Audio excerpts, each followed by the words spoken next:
ভুয়া ভুয়া লিটন নাকি ভুয়া এমন দুয়োধ্বনি শোনা যায় চট্টগ্রামের মাঠে বরিশাল বনাম ঢাকার ম্যাচে। নিজের দেশে নিজের মানুষদের কাছে এমন দুয়োধ্বনি শুনবেন এমনটা হয়তো কখনো ভাবেন নাই লিটন। মাঠে এমন দুয়োধ্বনি শুনে নির্বিকারভাবে চেয়েছিলেন ভুয়া ভুয়া করতে থাকা দর্শকদের দিকে।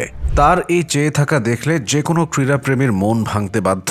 স্বদেশের জার্সি পরে নিজের দেশের মাঠে থেকে এমন কিছু শুনবেন স্বপ্নেও হয়তো ভাবেননি লিটন। দেশের জার্সি গায়ে দিলে আবেগকে ঝেড়ে ফেলতে হয়, তাই হয়তো এমন নির্বিকার ছিলেন তিনি। কিন্তু দিন শেষে তিনিও মানুষ, তারও মন আছে, তারও খারাপ লাগে এসব শুনে। হাতের 5 আঙুল যেমন সমান না, ঠিক তেমনি সব দিন যে সবাই ভালো খেলবে এমনটা ভাবাও ঠিক না। লিটন তার ফর্মে নাই এই খবর অনেক পুরনো। তিনি যে ফর্মে নাই এমনটা না। পাশের দেশ ভারতকে ধরা যাক, তাদের অনেক সেরা খেলোয়াড়দেরও এমন ফর্মহীনতায় ভুগতে দেখা যায়। কিন্তু বাংলাদেশের দর্শকদের মতো এমন আচরণ তাদের দর্শকদের কাছ থেকে দেখা যায় না। তারা খেলাটা বোঝেন। কিছুদিন আগেও অস্ট্রেলিয়ার সাথে হেরেছে তারা। দলের সেরা খেলোয়াড় বিরাট কোহলি, রোহিত শর্মারা ছিলেন না তাদের সেরা ফর্মে। তাদের দেশের মানুষেরা তো এমন দুয়োধ্বনি দিল না, বরং তারা আরো অনুপ্রেরণা দেয় তাদের দেশের খেলোয়াড়দেরকে।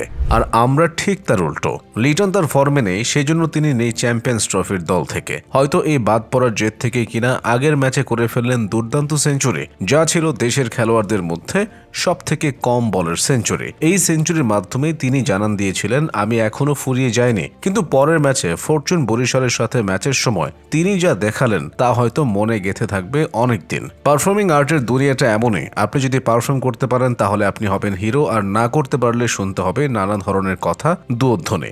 লিটনের খেলা দেখে ভারতের খেলোয়াড় অশ্বিন বলেছিলেন লিটন একসময় থাকবেন কোহলি, রুট, স্মিথ, উইলিয়ামসনদের তালিকায়। কিন্তু তিনি তার ক্যারিয়ারে হয়তো এখনো তা প্রমাণ করতে পারেননি তার খেলার মাধ্যমে। এক্ষেত্রে দায়টা যে তার নিজেরই। তবুও প্রতিভার অমিত সম্ভাবনা থাকার পরও নিজেকে মেলে ধরতে না পারার আক্ষেপ থাকবেই তার।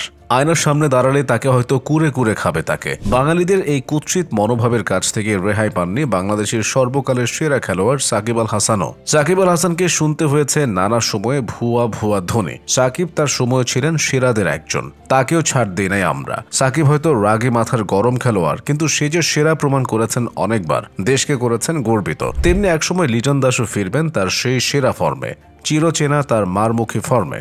লিটন ফিরবেন বিজয়ের বেশে, দেশকে করবেন গর্বিত। আমাদের দেশের দর্শকরা আসলে কখন যে সত্যিকারের ক্রিকেট দর্শক হয়ে উঠবেন তাই দেখার বিষয়। দেশের মানুষের এইসব অমানবিক ব্যবহার দেখে একটা কথা মনে পড়ে যাচ্ছে, আবার তোরা মানুষ হ।